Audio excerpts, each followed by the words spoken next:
గత ప్రభుత్వం తీసుకొచ్చినటువంటి ఒక చట్టం ల్యాండ్ టైటిలింగ్ యాక్ట్. అయితే అసలు ఈ చట్టాన్ని ఎందుకు తీసుకొచ్చారు ఏంటి అనేది అయితే ఇప్పటివరకు ఒక్కొక్కళ్ళు ఒక కథనం చెప్తూ వెళ్ళారు. సో ఓవరాల్గా ప్రస్తుతం వచ్చినటువంటి ప్రభుత్వం అయితే దీన్ని రద్దు చేసినప్పటికీ కూడా గత ప్రభుత్వం అసలు దీన్ని ఎందుకు తీసుకురావాల్సి వచ్చింది, నీతి ఆయోగ్ దీన్ని ప్రతిపాదించినప్పటికీ కూడా అసలు దీన్ని బీజేపీ పాలిత రాష్ట్రాల్లో ఇంతవరకు అమలు చేయలేదు. కేంద్రంలో ఉన్నటువంటి బీజేపీ తాము పాలిస్తున్నటువంటి రాష్ట్రాల్లోనే ఈ ల్యాండ్ టైటిలింగ్ యాక్ట్ని తీసుకురానప్పుడు అసలు ఏపీ ఎందుకు తీసుకురావాల్సి వచ్చింది? ఎందుకు ఒక రకంగా చెప్పాలంటే జగన్ ఓడిపోవటానికి ఉన్నటువంటి ఒక 10 కారణాలు అనుకుంటే ఆ 10లో ఇది మొదటి ప్లేస్లో ఉంటుంది. సో అలాంటిది అసలు ఈ చట్టాన్ని అసలు ఎందుకు తీసుకొచ్చారు? ప్రతిపక్షానికి ఇది ఒక ఆయుధంలా ఎలా తయారైంది అంటే సింపుల్గా చెప్పాలంటే బెస్ట్ ఎగ్జాంపుల్ మీకు అది చెప్తే ఇది అర్థమవుతుంది. రైతులకు 9 గంటల పాటు ఉచిత విద్యుత్ ఇస్తున్నారు. తెలంగాణలో ఇస్తున్నారు, ఏపీలోనూ ఇస్తున్నారు. అయితే ఈ ఉచిత విద్యుత్తుకి సంబంధించి అసలు నెల నెల రైతులు ఎంత వాడుతున్నారు, ఏంటి, ఎంత విద్యుత్ అవుతుంది, దీనికి సంబంధించి మీటర్లు పెట్టాలి అని చెప్పి నిర్ణయించారు.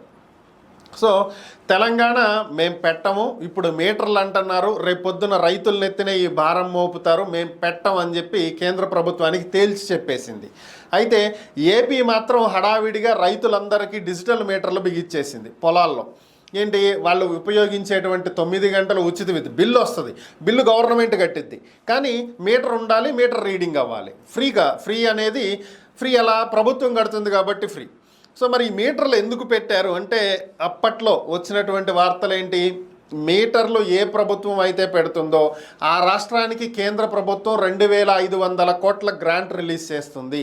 సో 2500 కోట్లు వస్తే ఇక్కడ మనకి సంక్షేమ పథకాలకి బటన్ నొక్కేదానికి ఉపయోగపడతాయి. సో అందుకని చెప్పి ఆ రోజు దాన్ని ఇక్కడ అమలు చేశారు. పక్కనున్న తెలంగాణలో వద్దన్నా కూడా ఇక్కడ అమలు చేశారు. అలాగే ఇది కూడా ల్యాండ్ టైటిలింగ్ యాక్ట్ కూడా. సో దీన్ని కూడా ఏంటంటే ఇప్పుడు ఈ ల్యాండ్ టైటిలింగ్ యాక్ట్ని అమలు చేస్తే 1500 కోట్ల రూపాయలు ప్రతి రాష్ట్రానికి ఇస్తామని చెప్పి కేంద్ర ప్రభుత్వం అనౌన్స్ చేసింది.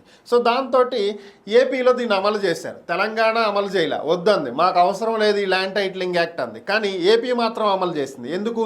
దీని గురించి క్యాబినెట్లో ఎక్కడ చర్చ జరగలేదు, అసెంబ్లీలో నామమాత్రపు చర్చ పెట్టారు, ఆమోదించేశారు, సింపుల్గా అయిపోయింది. ఎందుకంటే 1500 కోట్లు వస్తున్నాయి, సర్వేలకి వీటికి మొత్తం కలిపిన ఒక 500-600 కోట్లు అవుతుంది, మిగతావి బటన్ నొక్కేదానికి ఇమీడియట్గా పనికి వస్తాయి.